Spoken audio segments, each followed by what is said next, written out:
Bonjour ou bonsoir à tous, vous qui regardez les vidéos sur le jour ou la nuit, ici DVD Pro Souvenirs et aujourd'hui, encore sur un target classique mais sur un In-Your House. Là cette fois-ci je vais m'attaquer sur le 5 et 6, donc sans trop tarder, je commence directement maintenant.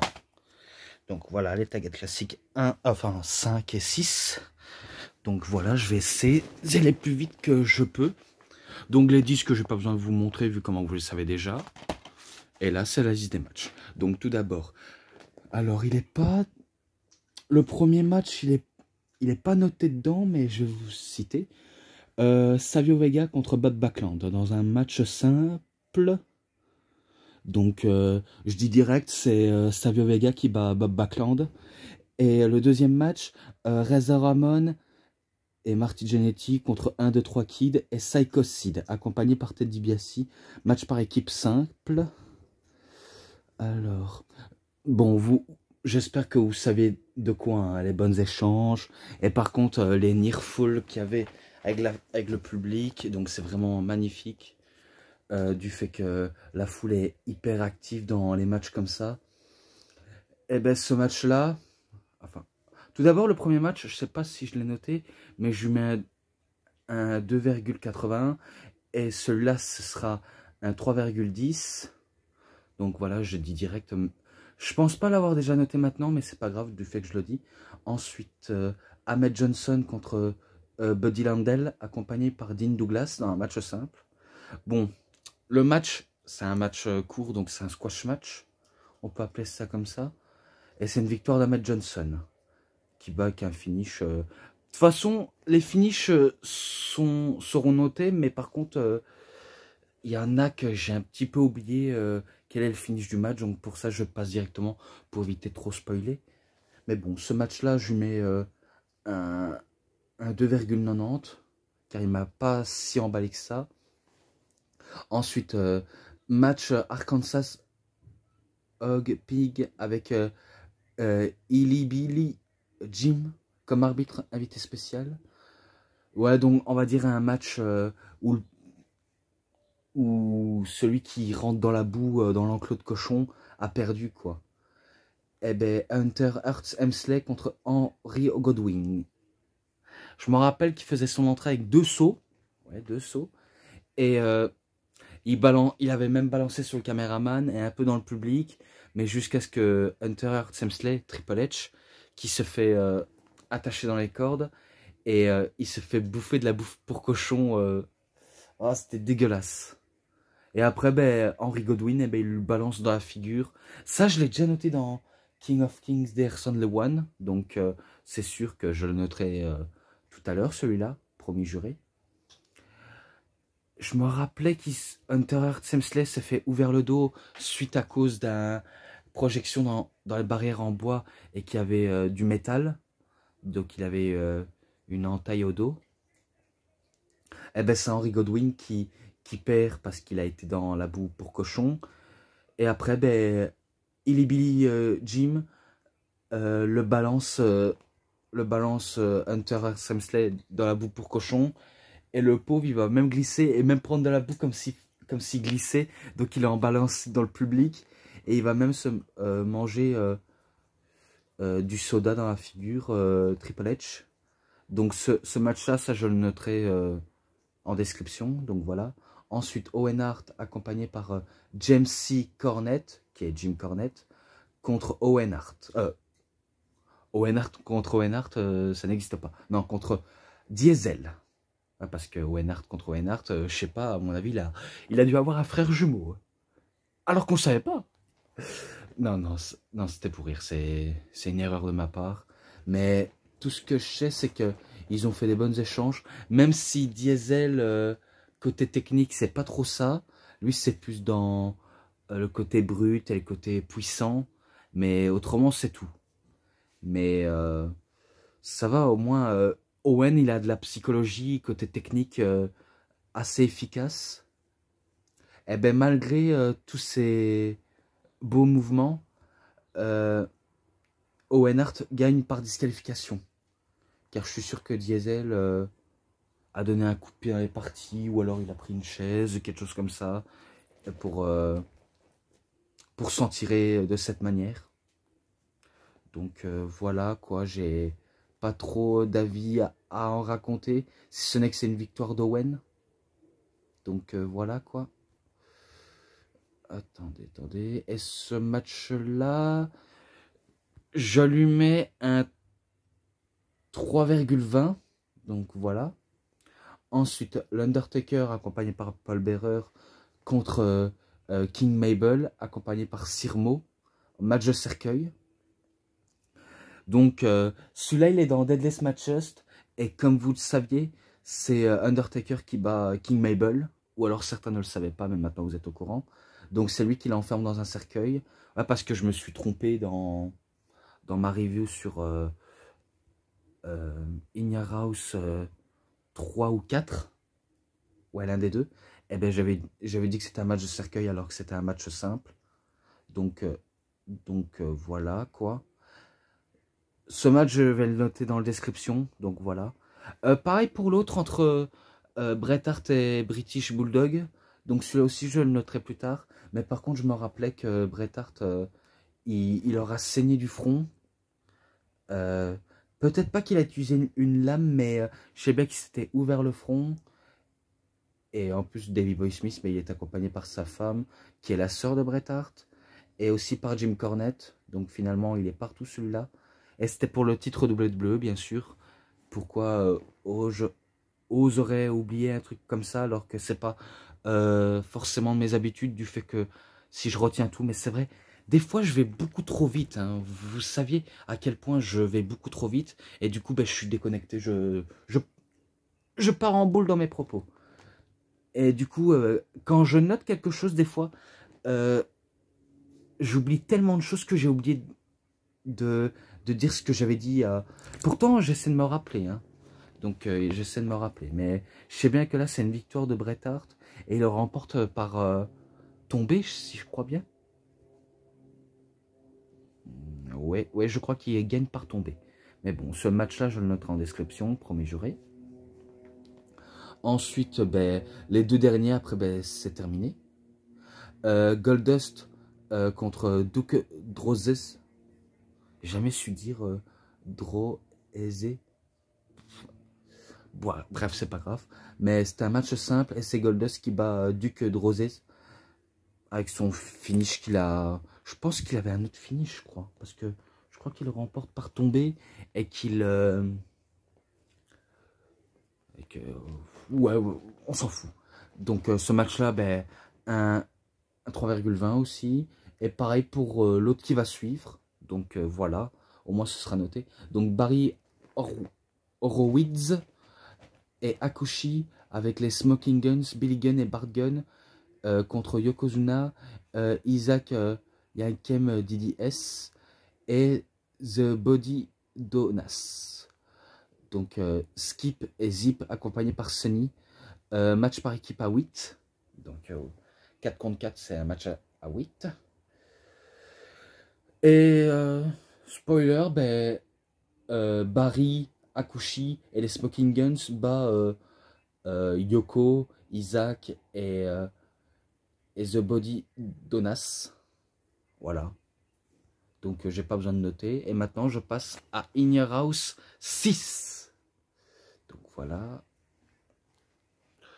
Alors est-ce qu'il est... ouais, il est marqué.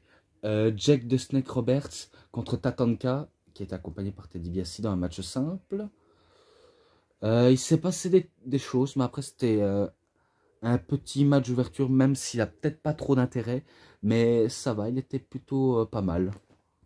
Mais après très court, hein. Très cool, ça permet de relancer la soirée, malgré qu'il soit courte. Mais bon, c'est une victoire de Jack Roberts avec son DDT. Donc il bat Tatanka. Et ce match-là, ben, je mets un 3,5. Voilà, je mets un bon petit 3,5.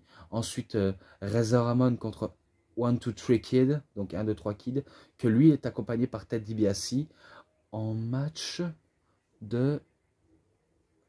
Quoi, match de pleurnichard? Qu'est-ce que c'est que cette stipulation? Enfin, je sais bien que c'est pas une stipulation, mais match de pleurnichard, qu'est-ce que ça veut dire? Ça veut dire que le perdant devra pleurer? C'est nul pourtant.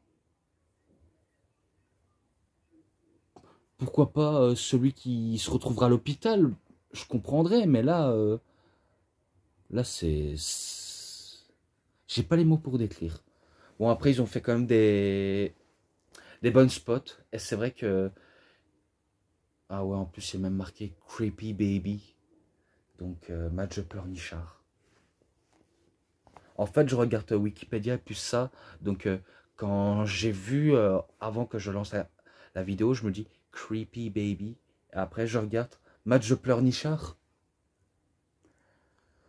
Eh ben, c'est Razor Ramon qui bat avec un Razor's Edge, son ami et ennemi sur le ring, donc qui est Sean Waltman, X-Pac, Six. Donnez-lui tous les surnoms, allez, de son vrai nom, je pense que c'est son vrai nom, Sean Waltman.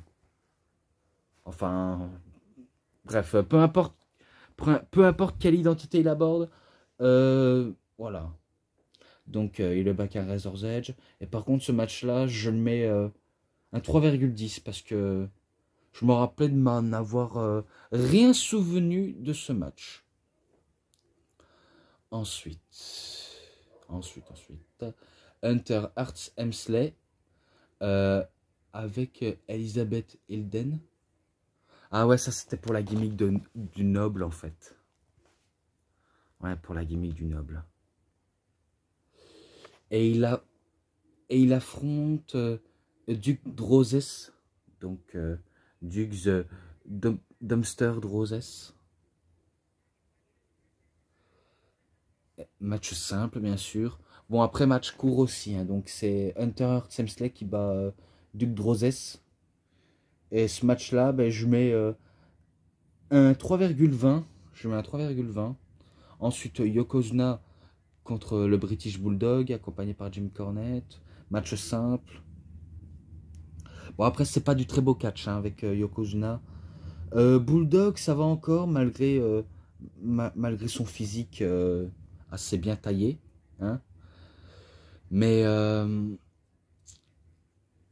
et pourtant, malgré ce magnifique physique et l'envie de réussir, ben, ça n'a rien su faire face au sumo qui est Yokozuna. Donc, c'est Yokozuna qui bat British Bulldog, et ce match-là, ben, je mets un 3. Qu'est-ce que vous voulez que je le donne plus? Donc ensuite, Shawn Michaels contre Owen Hart, que lui il est accompagné par Jim Cornette. Match simple pour déterminer le candidat numéro 1 pour le championnat du monde poids lourd de la WWF, qui était le titre suprême, à WrestleMania 11. Ah, on était sur la route de WrestleMania 11. D'accord, je vois. Ouais, en plus, Shawn Michaels avait remporté le Royal Rumble. En 96, enfin, pas en 96, attends.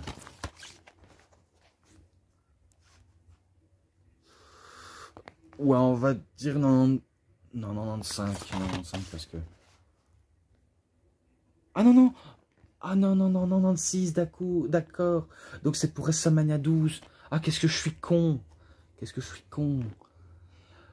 Bon, après, côté technique et alchimie sur le ring, c'est vrai que je suis sûr que les deux ne s'aiment plutôt pas. Mais c'est vrai que ce sont de sacrés gros techniciens, Owen Hart et Shawn Michaels. Donc, il n'y a pas à dire sur le ring, c'est de l'art, hein, c'est bien fait. Et tout est bien préparé. Et en plus, Owen Hart, vu comment c'est un heel, eh ben, il a tout le déshonneur du public, tandis que Shawn Michaels, que lui, il était passé heel, il passe directement à face. Donc, c'est un sacrilège pour Shawn Michaels de prouver qu'il a les épaules pour main eventer WrestleMania 12. Qui aurait pu faire pour WrestleMania 11. Donc, mais après, ils n'ont même pas voulu pour question d'ego. Que je pourrais dire dans les taggets classiques sur les WrestleMania si je finis tous les pay-per-view que j'ai vus. Donc, vous avez compris. Donc, c'est une victoire de Shawn Michaels avec un switch de musique. Et ce match-là, je lui mets un 3,40. Donc, directement, je lui mets un 3,40. Ensuite, match en cage pour le championnat du monde poids lourd de la WWE. Par contre, il marque le titre du monde poids lourd alors que c'est titre WWF. Donc Bret Hart contre Diesel. Alors, je me rappelle, ben, ça se bat. Donc oui. Jusqu'à ce que le ring se déchire. Et là, on voit de la fumée. Et c'est l'Undertaker qui était en mode fantôme de l'opéra pour kidnapper Diesel. Et ça va permettre à Bret Hart de s'échapper de la cage et remporter le match. Donc ça veut dire qu'il conserve son titre. Et tant que Diesel, ben, lui, terrifié, ben, il décide de s'enfuir. Et l'Undertaker, ben, lui, jette un regard froid face à sa future victime à WrestleMania 12. Donc voilà. Ce match-là, je lui mets un 3,50. Donc voilà. Même si c'est peut-être pas du beau catch avec Diesel, mais je lui mets un 3,50. Voilà, parce qu'il s'est quand même très très bien passé. Après, ben, c'est loin d'être terminé. Enfin, je crois, parce que... Ah, parce que je vois 6, 7... J'espère que je me trompe pas, mais c'est pas grave. Je vais quand même le dire. Ahmed Johnson contre Isaac Yakem DDS en match simple. Victoire d'Ahmed Johnson parce que pour moi, il ne s'est rien passé à part une victoire rapide et dominance de Ahmed Johnson. Donc ce match-là, je mets un 3 aussi. Ensuite, les Godwins. Donc Henry Godwin et Phineas Godwin avec Billy Jim contre les Bodidonas, Skip et Zip avec Sunny. Match par équipe simple. Bon, je vais pas le répéter, mais changement rapide et aussi des bonnes nearfall.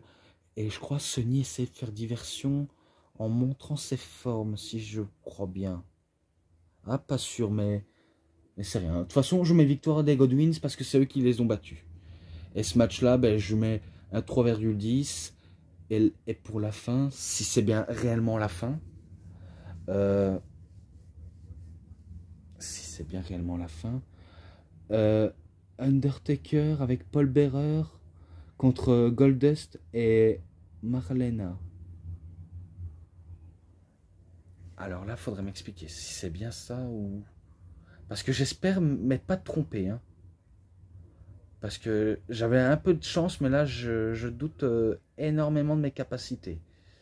Donc j'espère que tu me mènes pas dans un faux match. De toute façon, j'irai voir... parce qu'en fait, j'ai fait des captures d'écran, et du coup, voilà. Donc c'est pour le titre simple, pour le titre intercontinental. Mais sauf que l'Undertaker bat Goldust par des comptes à l'extérieur. Donc ça veut dire que Goldust, il se fait compter mais il refuse de venir sur le ring. Et c'est victoire de Undertaker. Donc ça veut dire qu'il ne remporte pas le titre. Et du coup ça se termine sur la fin. Donc c'est assez dommage. Hein. Donc moi qui attendais gros, je pense que Bret Hart et Diesel auraient pu être le main event. En tout cas, je pense que ça aurait dû être le main event. Mais maintenant, attends de voir si je me suis pas trompé. Donc j'irai vérifier. Donc voilà, vous avez compris. Je ne vais pas trop tarder longtemps. Ce match-là, je lui mets un 3,10. Et voilà, j'en ai fini sur ma fin. En tout cas, si vous avez aimé cette review, dites-le moi si vous avez aimé. En tout cas, comme j'ai fait à les autres taguettes classiques auparavant, je lui mets un 3,60 directement. Et voilà, j'en ai fini sur ma fin. En tout cas, si vous avez aimé cette vidéo, n'hésitez pas à me dire en commentaire. Et si... Voilà, quoi. Vous savez ce qu'il vous reste à faire. Hein. Je vais pas... J'en permets moi un petit peu, mais c'est pas grave. Bref, vous savez ce qu'il vous reste à faire. Likez la vidéo, partagez, commentez, abonnez-vous à ma chaîne. Et cliquez sur la petite cloche pour avoir plus de notifications des prochaines vidéos. Et moi, je vous dis bonne journée, bonne soirée à tous. Au revoir tout le monde.